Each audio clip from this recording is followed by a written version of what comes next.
Tuvalu, the first nation to disappear under the waves. The world is watching with a mix of awe and dread as Tuvalu, a tiny island nation in the Pacific Ocean, prepares to make a terrifying mark in history. With a population of just 11,000 people, this small country is on the verge of becoming the first nation to be completely wiped off the map due to climate change. The government has already begun the unsettling process of 3D scanning the entire country, creating a digital copy of every house, building, tree, and stone.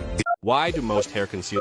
It is a desperate measure to preserve its existence and cultural identity in a world where its physical land is vanishing. The primary culprit is rising sea levels, a direct consequence of global warming. Tuvalu is one of the world's lowest-lying countries, with an average elevation of only 2 meters above sea level. This makes it incredibly vulnerable to even the slightest increase in ocean levels. According to NASA, the sea level around Tuvalu has risen by 15 centimeters between 1993 and 2023, a rate 1.5 times faster than the global average. Predictions are grim. By 2050, the country's critical infrastructure will be submerged during high tides. And by 2100, a staggering 95% of the nation could be underwater. The situation is a grim reality, not a distant future. The people of Tuvalu are already witnessing the devastating effects firsthand. Frequent floods submerge their homes and fields, forcing them to contemplate a future without a homeland. There is no higher ground to retreat to, as the entire country is essentially flat. While some efforts are being made to build artificial flood-resistant land